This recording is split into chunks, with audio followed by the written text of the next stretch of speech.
വീഡിയോയിൽ ഞാൻ തുടക്കത്തിൽ പറയുന്നത് നമസ്കാരം എന്നാണ്. പക്ഷെ ഞാൻ ഈ വീഡിയോയിൽ മാത്രം വണക്കം എന്ന് പറയാണ്. കാരണം തമിഴ്നാട്ടുകാരെ നിങ്ങൾക്ക് റൊമ്പ നன்றി. അതായത് BJP പാർട്ടിയെ തള്ളി മാറ്റിക്കൊണ്ട് യഥാർത്ഥ ഇന്ത്യൻ പൊളിറ്റിക്സ് നിങ്ങൾ കാഴ്ചവെച്ചതിനായിട്ട് വലിയ വലിയ ഹാറ്റ്സ് ഓഫ് സല്യൂട്ട് ആണ്. BJP എന്ന വർഗീയ രാഷ്ട്രീയത്തിനെ തള്ളി നീക്കിക്കൊണ്ട് ഒന്നായിട്ട് നിൽക്കുന്ന കോൺഗ്രസും CPI-യും CPM-ഉം കമ്മ്യൂണിസ്റ്റ് പാർട്ടി ഉൾപ്പെടെ TVK ഉൾപ്പെടെ എല്ലാവരും കൈകോർത്ത് നിൽക്കുന്ന ഈ ബ്യൂട്ടി, രാഷ്ട്രീയത്തിന്റെ യഥാർത്ഥ ബ്യൂട്ടിയാണിത്. ഇതാണ് ഈ രാഷ്ട്രീയം, ഇന്ത്യൻ പൊളിറ്റിക്സിന്റെ യഥാർത്ഥ കാഴ്ചയാണിത്. ശരിക്കും നമ്മൾ ഇനി വെറും വിജയ് അല്ലെങ്കിൽ തലപതി വിജയ് എന്നൊക്കെ നമ്മുടെ ആരാധന കാരണം വിളിച്ചു പോകും. ഇനി അത് ഒഫൻസീവാണ്.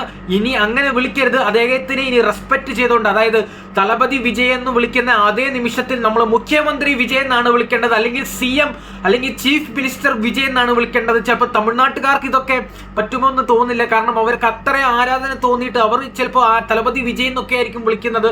പക്ഷെ അതിനി ഒരു നിയമലംഘനമാണ്. അദ്ദേഹത്തിന് അത്രയും ഒരു റെസ്പെക്ട് കൊടുക്കേണ്ട ഒരു നിമിഷത്തിലേക്ക് വന്നു കഴിഞ്ഞിരിക്കുന്നു. അയൽവക്കത്ത് തമിഴ്നാട്ടിൽ നടന്ന കാര്യമോർത്ത് കേരളത്തിലെ ജനങ്ങൾക്ക് വളരെ സന്തോഷമാണെങ്കിലും സ്വന്തം സംസ്ഥാനത്ത് നടക്കുന്ന കാര്യമോർത്ത് നിരാശയും ആശങ്കയാണ് തോന്നുന്നത്.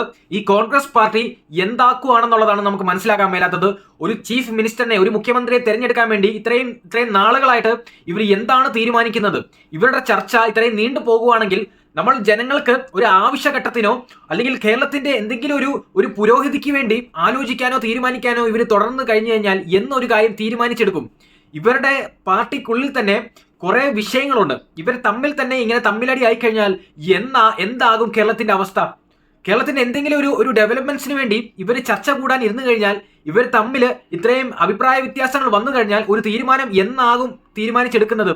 കോൺഗ്രസ് പറയുന്നത് അവരുടെ ഒരു സിസ്റ്റം ആണെന്നാണ്. ഇത് എന്ത് സിസ്റ്റമാണ്? വട്ടപൂജ്യമാണ് ഇത്. ശരിക്കും ജനങ്ങളെ മണ്ടനാക്കാൻ തുടങ്ങിക്കഴിഞ്ഞാൽ, മണ്ടന്മാരാക്കാൻ തുടങ്ങിക്കഴിഞ്ഞാൽ, ജനങ്ങളെ ചെളിവാരി എറിയാൻ തുടങ്ങിക്കഴിഞ്ഞാൽ ഞങ്ങൾ പറഞ്ഞു തുടങ്ങും പിണറായി വിജയനായിരുന്നു നേരെന്നുള്ളത്, പിണറായി വിജയൻ തന്നെ മതിയായിരുന്നു എന്നുള്ളത് ഞങ്ങൾ പറഞ്ഞു തുടങ്ങേണ്ട ഒരു കാലത്തിലേക്ക് നിങ്ങൾ മാറ്റിയെടുക്കേണ്ട അവസ്ഥയിലാകും. ഇങ്ങനെ തുടങ്ങിക്കഴിഞ്ഞാൽ നിങ്ങളുടെ ഭരണം വട്ടപൂജ്യത്തിലാക്കി കഴിഞ്ഞാൽ മാക്സിമം 5 വർഷത്തിനുള്ളിൽ നിങ്ങളെ പുറത്താക്കാനുള്ള അതിനുള്ള തീരുമാനങ്ങൾ ജനങ്ങൾ എടുക്കേണ്ടി വരും.